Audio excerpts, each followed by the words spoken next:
আজকের খুতবা কোরআনে বারবার উল্লেখ করা হয়েছে এমন বিশেষ একজনের জন্য নিবেদিত, আর তিনি হলেন মরিয়ম সালামুন আলাইহা।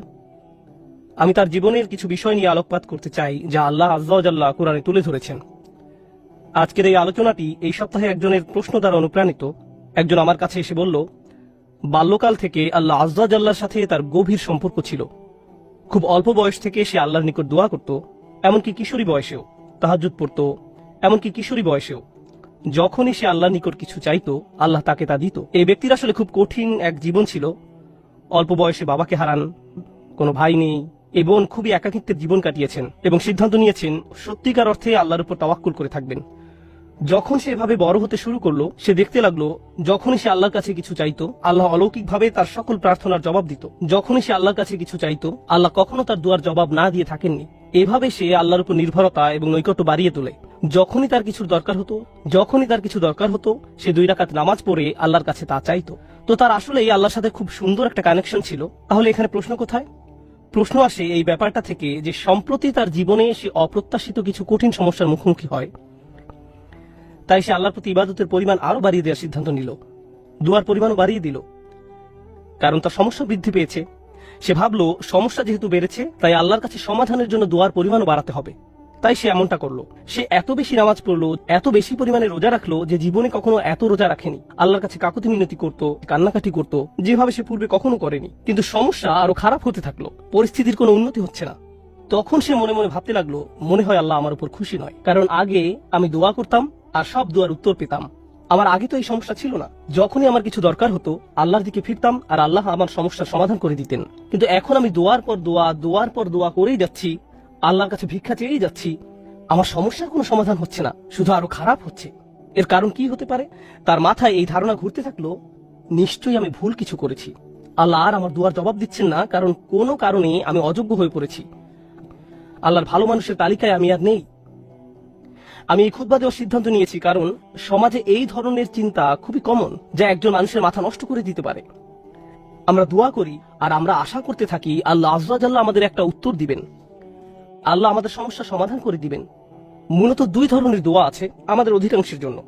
আমি এমন দোয়া সম্পর্কে কথা বলছি যা আমরা নিজেদের জন্য করি। এক প্রকার দোয়া হলো আমরা আমাদের বর্তমান সমস্যা সমাধানের জন্য দোয়া করি।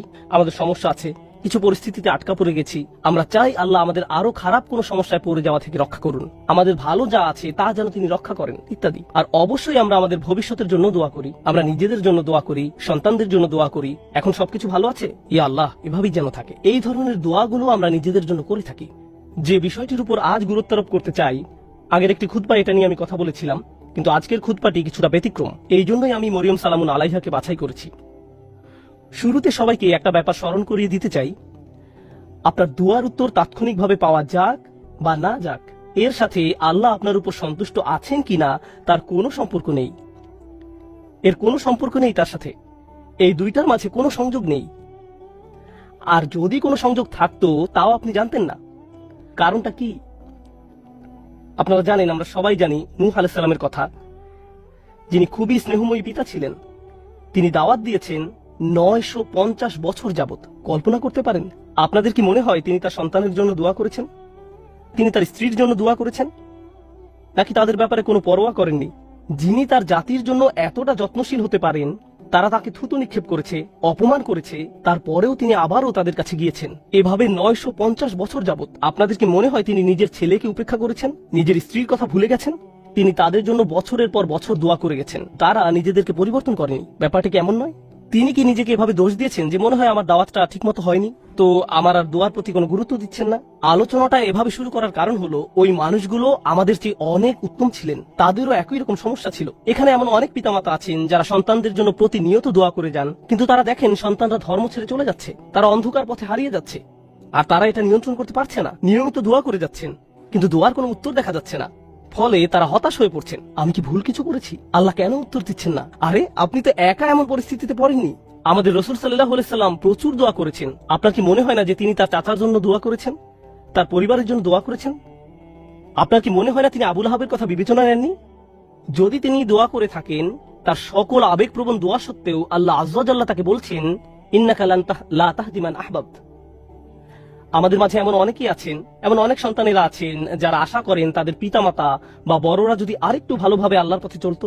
এমন বহু তরুণ তরুণীর সাথে আমার কথা হয়েছে যাদের পিতামাতা ভয়ঙ্কর রকমের পরিষ্কার হারাম ব্যবসায় জড়িত। সন্তানেরা, তাদের ছেলেমেয়েরা তাদের বলছে, প্লিজ এই ব্যবসা থেকে বের হয়ে আসেন, আমি আপনাদের উপর নির্ভরশীল, আর আমি তো এই মুহূর্তে আমার পরিবারের জন্য আয় করার অবস্থানে নেই, কিন্তু আপনারা যা করছেন তা ভুল। তখন সন্তানদের বলা হয়, তোমরা পিতামাতাকে অসম্মান করছো, তোমাদের তো পিতামাতার সাথে তর্ক করা উচিত নয়। এই ক্ষেত্রে ব্যাপারটা সম্পূর্ণ উল্টো, যে সন্তানেরা পিতামাতার হেদায়েতের জন্য দোয়া করছেন, কিন্তু পরিস্থিতির কোনো উন্নতি হচ্ছে না।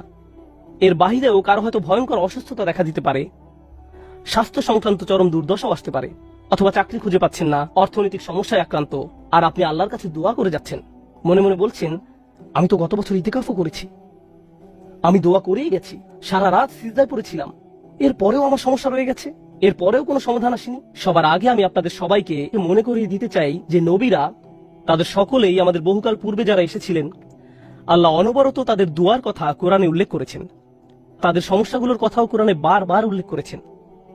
আপনাদের কি মনে হয় না ইয়াকুব আলাইহিস সালাম, যিনি 12 জন সন্তানের পিতা ছিলেন, তিনি তার সব সন্তানের জন্য দোয়া করেছেন? বিশেষ করে ইউসুফ আলাইহিস সালামের জন্য, যখন তিনি ইউসুফকে হারিয়ে ফেলেন, আপনাদের কি মনে হয় না তিনি ইউসুফ আলাইহিস সালামের নিরাপত্তার জন্য দোয়া করেছেন, তিনি যেন তার সুন্দর সন্তানকে আবার দেখতে পান?